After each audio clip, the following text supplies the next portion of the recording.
Kita beralih ke Karangasem. Calon Bupati Wakil Bupati Karangasem nomor urut 1, Wayan Sudirte Made Sumiati atau paket SMS menyerahkan ribuan paket sembako kepada masyarakat Desa Pertime yang dipusatkan di Dusun Perasi Klot, Kecamatan Manggis. Masyarakat berharap paket SMS akan menjadi pemimpin Karangasem ke depan karena program yang direncanakan sangat mengena di hati masyarakat.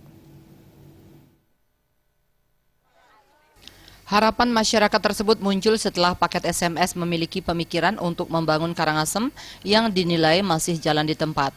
Saat penyerahan sembako kepada ribuan masyarakat yang mendukung paket SMS, Wayan Sudirte dan Made Sumiati sempat mengutarakan beberapa gagasan untuk membantu masyarakat Karangasem agar tidak tertinggal, yakni dengan memanfaatkan secara maksimal APBD sebesar 1,3 triliun rupiah seperti program SPP gratis dari SD sampai SMA dan SMK, bantuan dana sebesar 10 juta rupiah per seketeruna-teruni di Banjar per tahun, serta gelontoran dana sebesar 25 juta rupiah per tahun bagi kaum perempuan dengan membentuk koperasi. Program lainnya adalah merenovasi Balai Banjar sehingga layak guna bagi masyarakat, serta program kesehatan dan menjamin bagi siswa ranking 1-5 dipekerjakan. Paket SMS juga membantu pengadaan air bersih dan mencarikan orang tua asuh bagi siswa ranking 1 hingga 10 hingga tamat kuliah.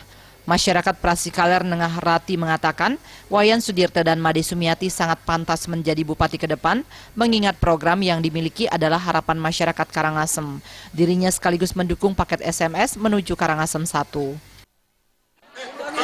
Kalau betul beliau begitu ingin membantu masyarakat di Kabupaten Karangasem, saya sangat setuju dan saya mendukung dan saya siap memilih beliau untuk bisa menjabat menjadi bupati di Karangasem yang peduli masyarakat.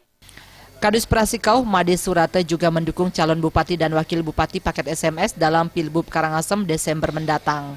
Menurutnya calon yang pro rakyat seperti ini harus memimpin Karangasem ke depan.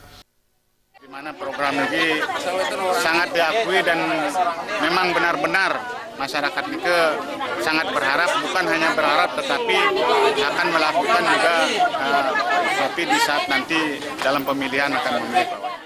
Ketua tim pemenangan paket SMS Wayan Sudirte mengapresiasi masyarakat Karangasem yang sudah cerdas. Terbukti larangan salah satu kadus yang tidak memperbolehkan menerima sembako dari paket SMS tidak dihiraukan masyarakat. Dan terbukti masyarakat Karangasem mendukung paket SMS maju sebagai pimpinan daerah Karangasem. Karena ulah daripada oknum, sehingga kita pada hari ini memberikan apresiasi dan kita membantu untuk sembako di dusun di Banjar Kaleran itu sendiri, di Banjar Kaler itu sendiri, Desa Bubuk, dan ini merupakan menunjukkan bahwa masyarakat itu bukan sekedar mencari sembako, tetapi dukungan untuk memenangkan paket SMS ini, calon Sudirte Made Sumiati ini akan bisa terwujud. Paket SMS yakni Sudirte Made Sumiati merupakan pasangan bakal calon bupati dan wakil bupati Karangasem yang telah memiliki pengalaman luas sehingga memudahkan percepatan Karangasem menuju sejahtera. Jaya dan Setiawan.